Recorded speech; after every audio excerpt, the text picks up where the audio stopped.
Hello everyone, how are you? I'm Geeta Vara and I'm an Ayurvedic practitioner and a health coach, working with private and corporate clients all over the world through one-to-one coaching sessions, consultations, virtual workshops and retreats.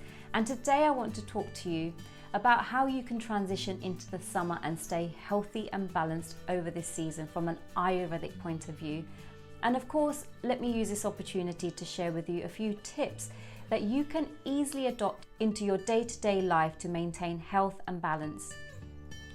The long-awaited Great British Summer seems to have finally arrived, and believe me, this is music to my ears, and I'm sure so many of you feel alive again, just like I do during the season.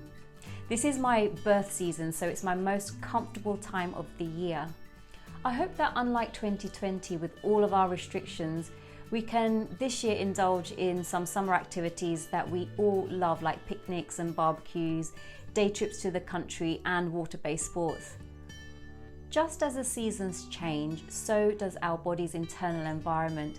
The ancient sage Charaka said in the scripture Charaka Samhita that strength and luster is enhanced in a person that understands and applies the diet and regimen suitable for each season. And I absolutely love this snippet of wisdom, as it just highlights how we can really flourish the more we stay in the ebb and flow of the seasonal rhythms. So what's going on with us over the summer period? Well, the body consists of three doshas: Vata, made of the elements of ether and air; Pitta, made of the elements of fire and water; and Kapha, made of the elements of water and earth. And as we enter the height of the summer period, what we call the Pitta season in Ayurveda, where the elements of fire dominates, at this time the sun's rays dry out the moisture from the environment and the body, and it becomes much drier and lighter. Our inner body doshas are inherently influenced by the seasonal variations, time of day, as well as our diet and lifestyle. And for those of us with a Pitta dominant constitution, the summer can really aggravate the Pitta in the body, leaving us feeling out of balance with various Pitta symptoms such as skin irritations, profuse sweating, aversion to the sun, anger, irritability, and so much more. It is therefore important to adapt our diet and lifestyle so we can maintain our dosha balance while we enjoy the summer sun. Over the summer months, our digestive fire reduces due to the external increase in heat, and we generally experience a decrease in our appetite, but the heat is dispersed throughout the body. Since this is a natural response by the body, we should honour this change by eating in moderation. This is the season that we can opt for the sweet and bitter tastes, liquid and cooling foods, and limiting or avoiding foods with a sour, pungent and salty taste. You know, actually when we are balanced, we naturally are drawn to foods that will bring balance, but if we are already imbalanced, then we are likely to be drawn to foods that can cause us to go into a further imbalance. So just as I mentioned, digestion is not as strong in the summer months, and therefore it is best to opt for a light and easy to digest meal. A Pitta balancing diet is most suitable with foods that are naturally sweet and bitter. This is a time to enjoy fresh fruits, for example, which are naturally sweet in taste. Some great foods for the summer can also include asparagus, broccoli, cucumber, lettuce, green beans, courgettes, carrots, bitter gourd, okra, kale, peppers, coconut, ghee, plums, pomegranate, grapes, figs, dates, barley, couscous, spelt. The list just goes on. And of course, plenty of lentils. The herbs of choice for the summer months should be cooling in nature. So no chilies, cloves or star anise, leave those for the winter. But now we want to reach out for those fresh, fragrant, light herbs such as coriander and parsley, aloe and cardamom, little fennel and cumin, chives, dill, basil, mint, rose, saffron, and those sorts of things. Our meal portions can really be kept to a small to moderate size. Reduce the intake of food that aggravate Pitta, such as fried, fermented, processed, pungent foods, that's chili and spicy, sour foods like wine and citrus, pickles, salty foods, heavy meats, excess fats such as nuts, as well as alcohol and coffee. During the summer, foods tend to go rancid quickly, so we definitely want to avoid stale foods that may contain harmful bacteria and opt for freshly cooked meals instead.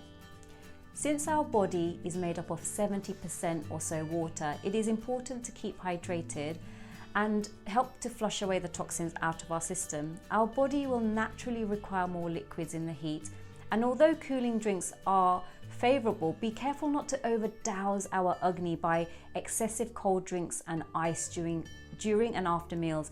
Mint tea, for example, is absolutely perfect.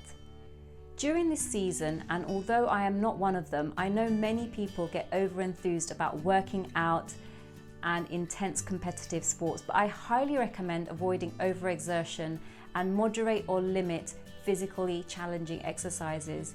At this time of year, we can instead engage in calming activities such as walking in nature, gentle exercises like yoga and Tai Chi, walking, swimming, gentle bike rides. And I guess it's really about knowing what your level of endurance and limits really are. What about our mind during the summer? Well, we want to keep a cool and calm mind to balance the rajasic qualities that get aggravated at this time. So it's a great time to take up the practice of regular meditation or spend time in nature near water, such as a lake or a river or the sea. Nurture yourself with daily self-massage with maybe some coconut oil, which is cooling. Listen to calming music. Eat in a peaceful environment. You know, it's a perfect time to eat al fresco. And we want to get as much exposure to vitamin D by the sun as possible, but do stay out of the intense sunny periods. I know this might be so obvious, but we want to protect ourselves from the heat by opting for breathable fibers such as cottons and linens that keep the body cool in soft light colors as well. Keep the head covered from the direct sunlight to protect the intense sun's rays from overheating our scalp. So how else can we stay cool in the summer? Well, the wise yogi knew that breath work helps us to stay cool.